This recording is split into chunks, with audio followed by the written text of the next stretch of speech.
Avui som en un paisatge que ha inspirat molts escriptors i poetes, però hi ha moltíssims paisatges que ho han fet gairebé tants com escriptors. Avui parlarem precisament d'això, de la relació entre la literatura i el paisatge, en el segon dels 3 programes que dediquem a la literatura comparada. Preparats per llegir el paisatge? Doncs comencem.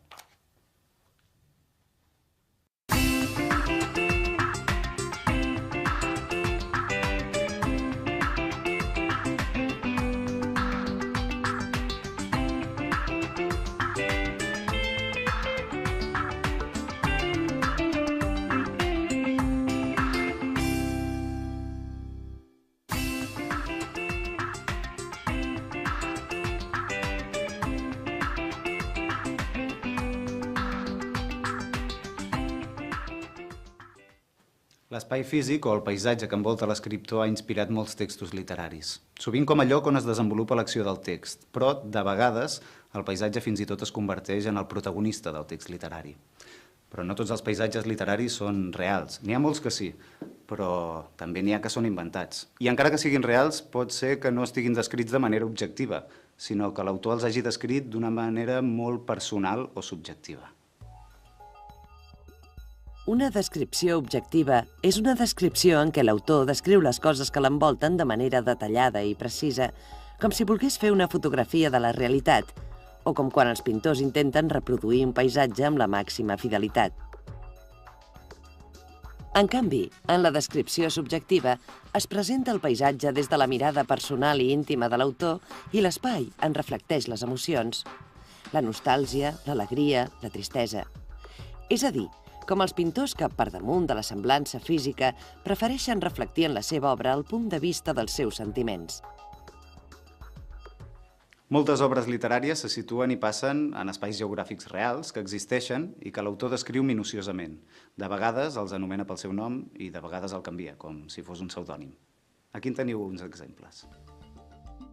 La febre d'or, una novel·la de Narcís Oller, cabdal de la Renaixença catalana, és una novel·la sobre Barcelona i la burgesia catalana durant un període de gran prosperitat econòmica. La dècada del 1880, durant la febre de la borsa i els preparatius per l'Exposició Universal del 1888.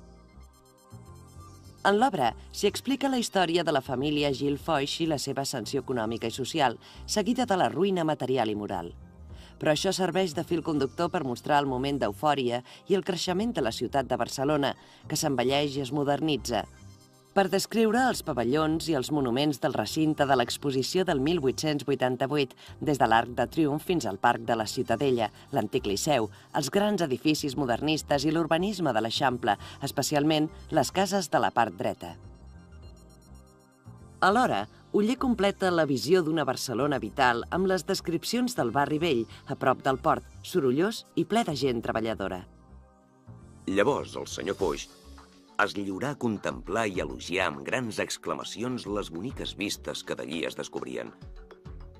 A l'esquerra, un tros de Barcelona, confosa ja amb sos suburbis, estenent-se al peu de Montjuïc, blanca, nova, immensa com una metròpolis. Sos barris de llevant, salpicats d'alteroses xemeneies, es perdien en una boirada de vapor que la brillantor del sol fonia amb les tintes de la costa, rosses, nacarades, mig velades per una vapor d'or. Narcís Oller va retratar la Barcelona del segle XIX i Pérez Galdós va ser el novel·lista que va descriure millor el Madrid de l'època. De fet, Pérez Galdós, que s'escrivia amb Narcís Oller, és l'autor més representatiu del moviment realista en la literatura espanyola. En la seva obra més important, Fortunata i Jacinta, va fer un mural de la història i la societat madrilenyes de la Restauració i en va descriure l'atmosfera i els ambients dels barris, els cafès, els salons. Aquí en teniu un tast. No vivía en Madrid quien no oyera por las mañanas el ruido cóncavo de las cubas de los aguadores en Fuente de Pontejos. Quien no sintiera por mañana y tarde la batahola que arman los coches correos. Quien no recibiera a todas horas el hálito tenderil de la calle de Postas. De vegades els escriptors situen l'acció de les obres en escenaris amb noms imaginats, però que en realitat són llocs reals que el lector pot reconèixer. És el cas de Comarquinal, la petita ciutat de comarques on transcorre l'acció de la novel·la Laura a la ciutat dels Sants, una obra de Miquel Llor de l'any 1931. L'autor no ho diu, però en realitat aquesta ciutat és Vic. Laura s'hi ofega, Comarquinal, perquè és una ciutat hipòcrita i conservadora. Somia en una ciutat oberta i lliure, com Barcelona, igual que Emma Bovary imagina París. La boira sempre hi és present com a metàfora de l'aïllament i la melanconia de la Laura. La boira. Va caient, espessa, grisa, negra. Abriga la plana tardoral i adormida en la nit. Però la boira preserva la ciutat d'influències estranyes, perquè vegeti entre els seus sants morts i vius, perquè dormit i recollida en ella mateixa i no se li escapin els bons ni els mals pensaments. Els campanars, malgrat l'aparent deler d'alliberar-se, regalimen oprimits dins la boira subtil, com els somriures dels habitants de Comarquinal.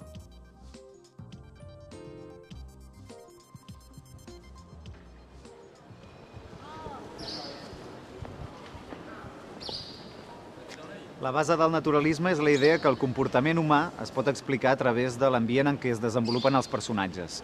Per això els autors que han seguit aquest corrent literari han deixat obres en què el paisatge hi té un pes cabdal. En la literatura espanyola també trobem ciutats rebatejades pels autors que les han descrit. És el cas de Leopoldo Alas Clarín, que, igual que Llor, en el cas de Vic, va retratar l'Oviedo del segle XIX com una ciutat de província estancada, vulgar i conservadora. I li va posar un nom molt descriptiu, Vetusta.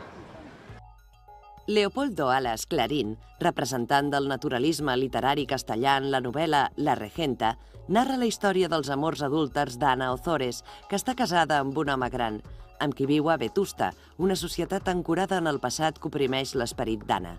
Vetusta, en realitat, és Oviedo, i els lectors de l'època la van identificar de seguida per les descripcions precises que en feia Clarín. Les cases, el teatre, la catedral, el casino, etc. La contemplació de la ciutat i l'arribada de les pluges omplen la protagonista de tristesa i de ràbia. La torre de la catedral aparecía a lo lejos, entre la cerrazón como un mástil sumergido. La tristeza de la ciudad negruzca, donde la humedad sucia rezumaba por tejados y paredes agrietadas, parecía mezquina, repugnante, chillona, como canturia de pobre de solemnidad. Molestaba. No inspirava melancolia, sinó un tedio desesperado. Els escriptors de vegades s'inventen els llocs i els paisatges que descriuen.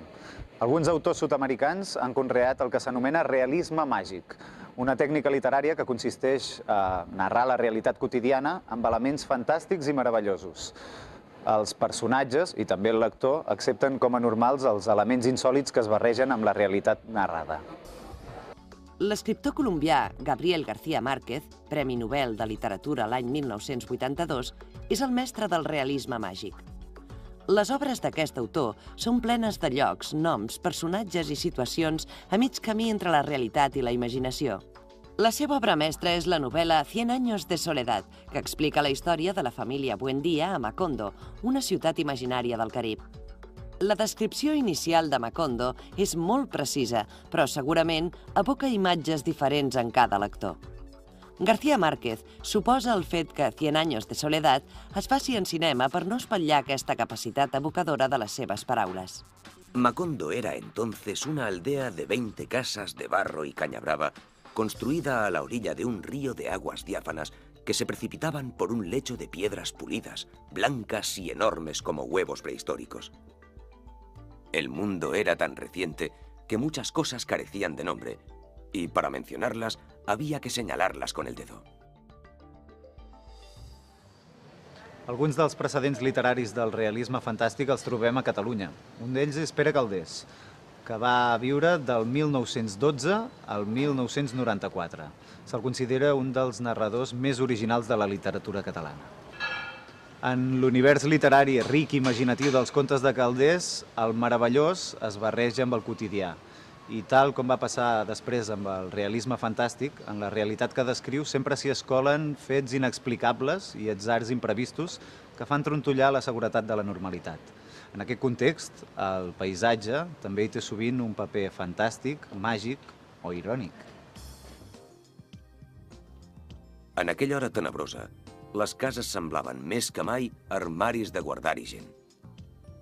Escampats sense ordre, clavats en la fosca, l'arabesc dels menjadors il·luminats i dels foscos prenia una gran importància.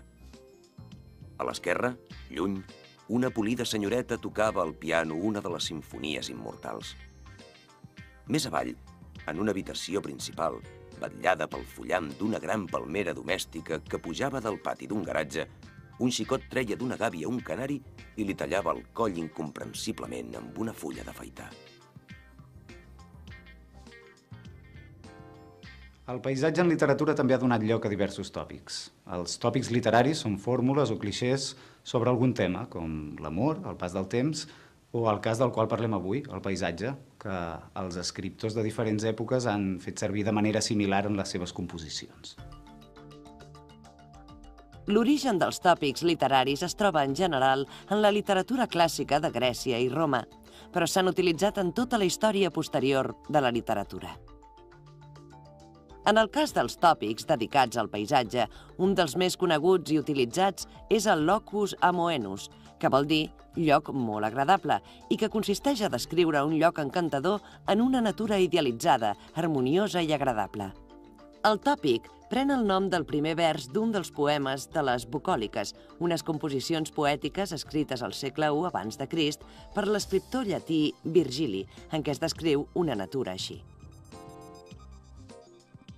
Durant el Renaixement espanyol, als segles XV i XVI, la naturalesa es considerava un model d'equilibri i perfecció, i el tòpic del locus amoenus va tornar a ser molt utilitzat pels escriptors. El poeta Garcilaso de la Vega el va fer servir en les seves composicions anomenades èglogues, en què descrivia un paisatge bucòlic amb camps florits, rius d'aigües cristal·lines, ocells que cantaven i arbres ombrívols. Aquests paratges paradisíacs eren el marc en què els pastors explicaven els seus sentiments amorosos. Corrientes aguas, puras, cristalinas, árboles que os estáis mirando en ellas, verde prado de fresca sombra lleno, aves que aquí sembráis vuestras querellas, hiedra que por los árboles caminas, torciendo el paso por su verde seno. Y en este mismo valle donde ahora me entristezco y me canso en el reposo, estuve ya contento y descansado. El paisatge en la literatura moltes vegades es fa servir com un reflex dels sentiments i les emocions de l'autor o del protagonista de la història narrada. Aquesta identificació de la natura i l'ésser humà és un recurs que es va fer servir especialment a partir del romanticisme. Amb l'arribada, a finals del segle XVIII, del corrent estètic anomenat romanticisme, el paisatge es converteix en un element viu que permet explicar els sentiments de l'artista. Jacint Verdaguer és l'escriptor català més destacat del segle XIX i el més representatiu de la Renaixença, el corrent literari que a Catalunya segueix el model romàntic. En el poema L'emigrant, fa un cant a la pàtria i l'enyorança que provoca allunyar-se'n a partir de la visió d'alguns llocs emblemàtics del seu paisatge, el Pirineu, Montserrat, Barcelona i els turons que l'envolten.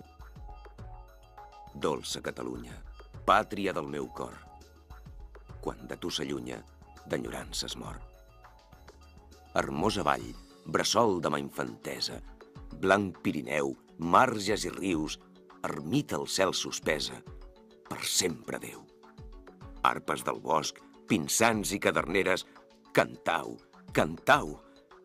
Jo dic plorant a boscos i riberes, adéu-siau. On trobaré tos sanitosos climes, ton cel daurat? Més ai, on trobaré tes cimes, vell Montserrat? Enlloc veuré, ciutat de Barcelona, t'hermosa seu, ni eixos turons, joiells de la corona, que et posà Déu.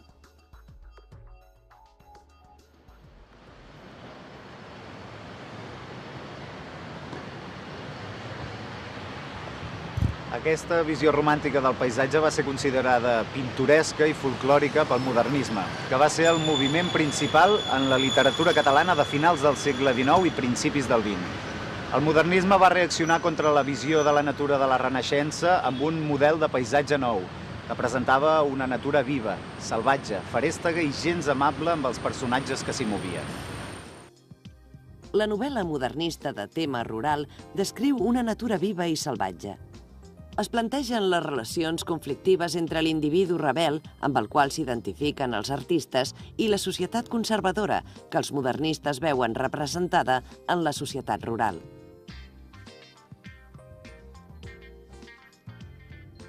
La novel·la Solitud, de Víctor Català, pseudònim de Caterina Albert, presenta una natura caòtica i misteriosa en què l'home es troba sol. És un munt de tenebres, un paisatge esquerp que amenaça els personatges i els ofega. Les primeres lluïssors del jorn començaven a caure imperceptiblement com una polsina suavíssima, i sa mateixa vaguetat, més que les plenes tenebres, farcia el bosc de sospites i recels. Els termes i les proporcions es confonien i tot prenia aparences màgiques. La Mila, tot marxant d'esma, anà girant sempre més sovint al cap d'una banda a l'altra, sentint desvetllar-se-li en el fons de son ésser una por il·lògica, folla, que l'havia martiritzada molt quan era petita. I els pins prenien a sos ulls l'aspecte d'aparicions dolentes que, immòbils i sutjadores, esperaven que ella passés per ajuntar-se després totes i córrer-li darrere amb intencions perverses.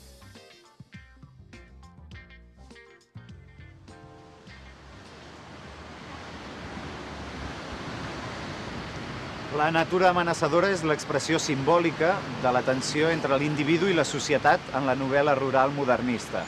Però a Catalunya l'estètica del noucentisme torna a posar les coses en ordre. Els autors noucentistes rebutgen aquesta naturalesa salvatge i desfermada i, per contrast, presenten un paisatge ideal, racional, serè i ordenat. Mentrestant, les lletres castellanes viuen la desfeta del 98, provocada per la pèrdua de les últimes colònies a Cuba i a les Filipines.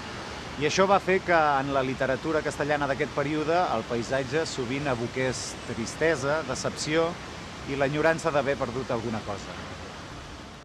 Antonio Machado, que pertanyia a la generació del 98, va escriure molts poemes dedicats a Sòria, on es va casar i va viure fins que es va morir la seva dona. És una poesia austera que descriu el paisatge àrid i fred de Castella.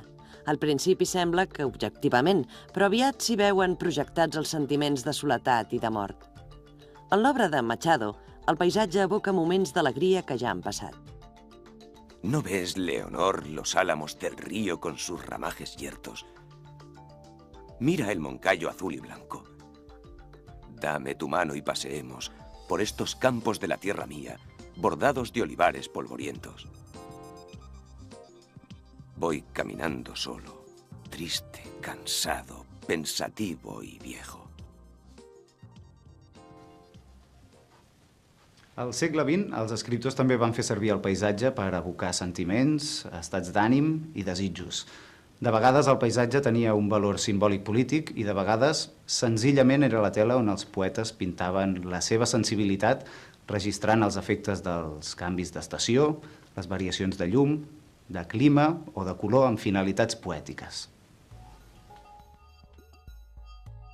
Quan la llum pujada des del fons del mar a llevant comença just a tremolar, he mirat aquesta terra. He mirat aquesta terra. Quan l'estiu ajaça per tot l'adormit camp l'ample silenci que es té en els grills, he mirat aquesta terra. He mirat aquesta terra. Mentre comprenien savis dits de sec com l'hivern despulla la son dels sarments, he mirat aquesta terra. He mirat aquesta terra.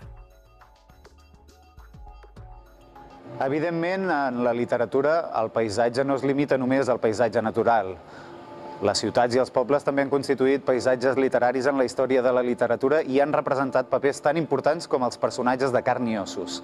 En poesia, per exemple, el poble i la ciutat són dos espais descrits molt sovint i fins i tot arriben a tenir personalitat pròpia, com si fossin éssers vius. Compareu els dos poemes que sentireu ara. L'un parla del poble i l'altre de la ciutat. Els dos els presenten com a llocs on es desenvolupen les relacions humanes i els dos tenen un estil realista i comprensible. Però la mirada de cada poeta és diferent. El poble és un vell tossut. És una noia que no té promès. És un petit comerciant en descrèdit. És un parent amb qui vam renyir fa molt de temps. El poble és una xafogosa tarda d'estiu. És un parapet damunt la sorra. És la pluja fina de novembre.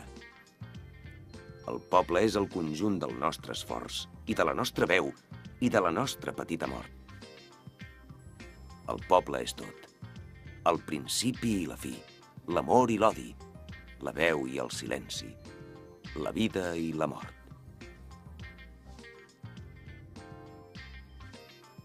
Plena de carrers per on he tombat per no passar els indrets que em coneixien. Plena de veus que m'han cridat pel nom. Plena de cambres on he cobrat records.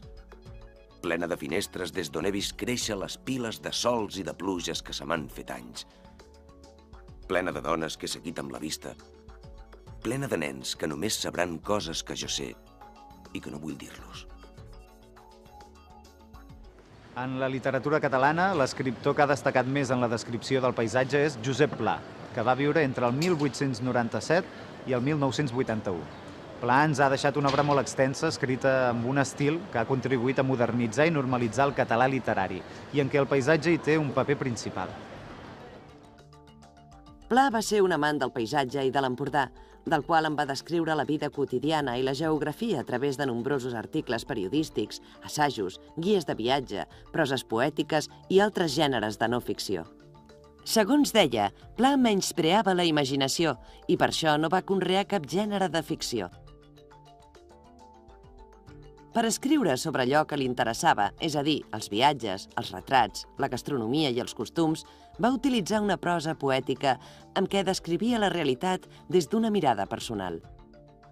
Els recursos principals de Pla eren l'anècdota i l'humor, que li permetien buscar i trobar la complicitat amb el lector, sense renunciar a un llenguatge ric i subtil, ple de matisos i d'adjectius rigorosament seleccionats. El Quadern Gris és el llibre més destacat de l'autor, editat en forma de diari personal i basat en unes notes que havia pres durant uns anys de la seva joventut en un quadern gris. Plovisqueja. Fa la xim-xim. El paisatge sembla adormit en la tavió del silenci. Sota la pluja, Girona té un caràcter impressionant. Vidres molls. A través de l'opacitat de l'aire, les pedres blanques de la catedral tenen un to verd clar lleugerament tocat de carmí. El verd de la Devesa té un toc moradenc tenuíssim. Sant Pere de Galligants té un aire taujà, covard, pagès amb la sonsònia romànica. Romanicot, romanicot. La muntanya de Montjuïc, de color rogenc, d'una qualitat argilosa amb les roques de color farigola seca que floren a terra. Torno als carrers. Al fanguet. Als cafès de les voltes. Prenc 2 pernots freds. Llumets de ciutat provinciana. Electricitat en victarícia. Sota els porxos, la gent es passeja amb el gust a la cara de l'aire fresc. Pío Baroja i José Martínez Ruiz, Azorín, escriptors espanyols de la generació del 98, són els antecedents literaris principals de Josep Pla. Pla admirava la senzillesa de l'estil d'Azorín, que construïa les frases seguint sempre l'estructura de subjecte, verb i predicat. I també admirava les descripcions de paisatge de Baroja, que descrivia el País Basc i Castella amb una mestria incomparable, mentre que Azorín projectava la seva sensibilitat sobre Castella i els molts altres llocs d'Espanya que havia visitat en els seus viatges. El paisaje somos nosotros. El paisaje es nuestro espíritu, sus melancolías, sus placideces, sus anhelos. En la segona meitat del segle XX, en la literatura vinculada al paisatge, va destacar Camilo José Cela, que va publicar Viaje a la Alcarria. Cela, igual que els autors que hem citat abans, no només descrivia el paisatge, sinó que el creava amb la seva mirada. El paisatge i les figures que l'habiten són viscuts o reviscuts per l'escriptor. En la literatura catalana actual, Josep Maria Espinàs és un dels autors més reconeguts que es dediquen al gènere de viatges i converteix cada pàgina dels llibres que escriu en un paisatge en literatura. Hem arribat al final del nostre viatge d'avui. Com en l'últim i en el pròxim capítol, el d'avui l'hem dedicat a la literatura comparada. En aquest cas hem comparat l'ús que es fa i que s'ha fet del paisatge en la literatura de tots els temps.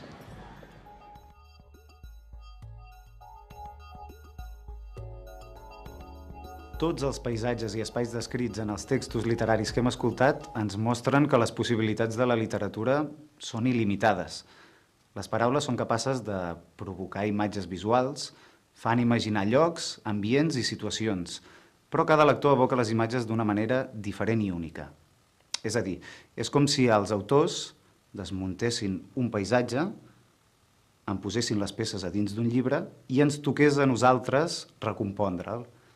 Si en teniu ganes, ja ho sabeu, hi ha un munt de paisatges a dins dels llibres que us esperen.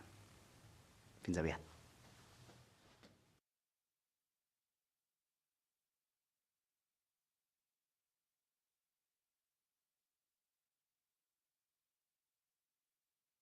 Narcís Oller és el màxim exponent del realisme en la literatura catalana del segle XIX, però recordeu quin és el novel·lista que descriu millor el Madrid de l'època, també a dins del corrent realista? Benito Pérez Galdós, Jorge Luis Borges, José de Espronceda, Federico García Lorca. La resposta correcta és la A, Benito Pérez Galdós. Hem vist que alguns autors, en les seves obres, han recreat ciutats que existeixen de veritat, però els han canviat el nom. Recordeu a quines ciutats reals corresponen aquestes ciutats de ficció? Comarquinal, Vetusta. La resposta és que Comarquinal correspon a la ciutat de Vic, segons apareix en la novel·la de Miquel Llor, Laura a la ciutat dels Sants.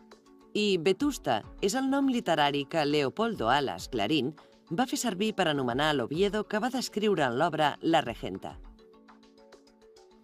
En el programa d'avui hem repassat l'existència d'alguns tòpics literaris utilitzats des de l'antiga Grècia i la Roma clàssica. Recordeu a què correspon el tòpic de locus amoenus? A la descripció d'una natura salvatge, ferèstega i indomable. A la descripció d'un paratge natural harmoniós i idíl·lic. A la descripció d'una natura enjardinada, racional i completament planificada. La resposta correcta és la B, a la descripció d'un paratge natural harmoniós i idíl·lic. La resposta A correspondria a l'ideal del modernisme i la C, al model de naturalesa proposat pel noucentisme.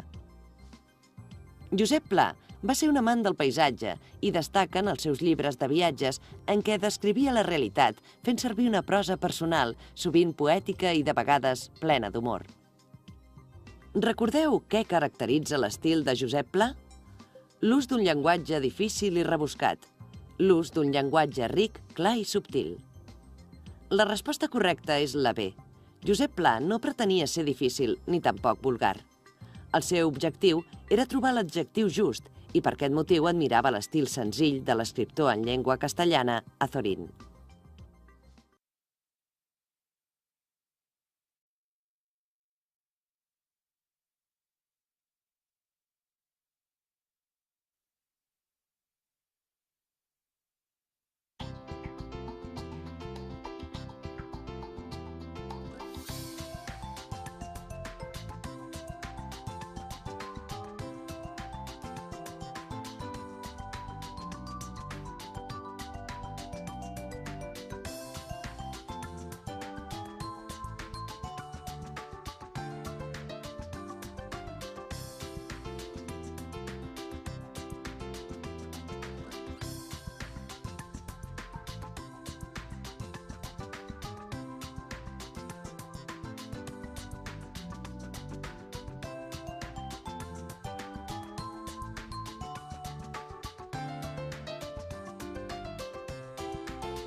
Avui som en un paisatge que ha inspirat molts escriptors i poetes, però hi ha moltíssims paisatges que ho han fet, gairebé tants com escriptors.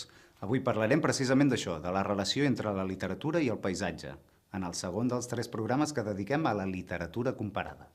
Preparats per llegir el paisatge? Doncs comencem.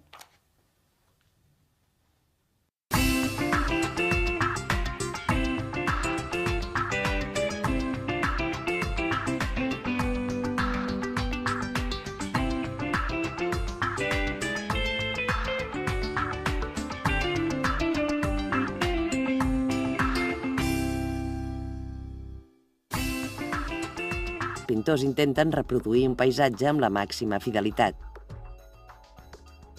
En canvi, en la descripció subjectiva es presenta el paisatge des de la mirada personal i íntima de l'autor i l'espai en reflecteix les emocions, la nostàlgia, l'alegria, la tristesa. És a dir, com els pintors que, per damunt de la semblança física, prefereixen reflectir en la seva obra el punt de vista dels seus sentiments.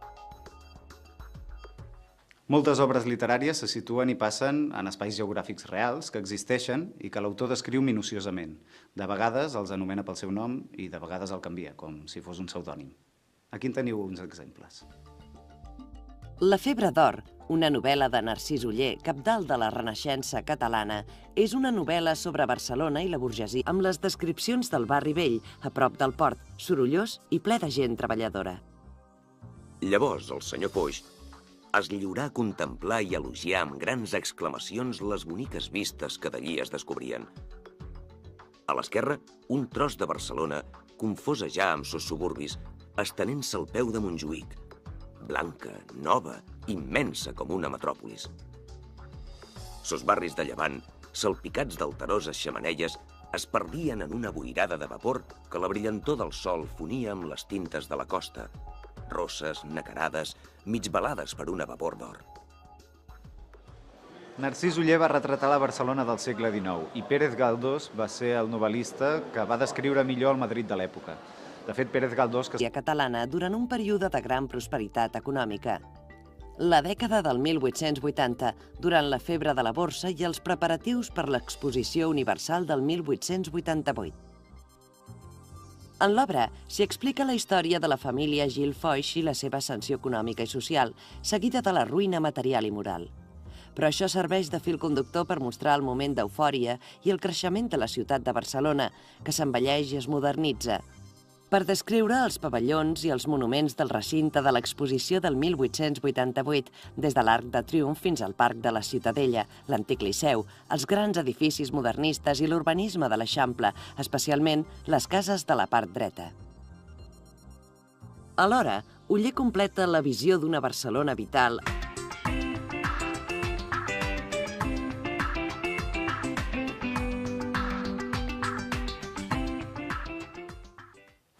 L'espai físic o el paisatge que envolta l'escriptor ha inspirat molts textos literaris. Sovint com a lloc on es desenvolupa l'acció del text, però, de vegades, el paisatge fins i tot es converteix en el protagonista del text literari. Però no tots els paisatges literaris són reals. N'hi ha molts que sí, però també n'hi ha que són inventats. I encara que siguin reals, pot ser que no estiguin descrits de manera objectiva, sinó que l'autor els hagi descrit d'una manera molt personal o subjectiva.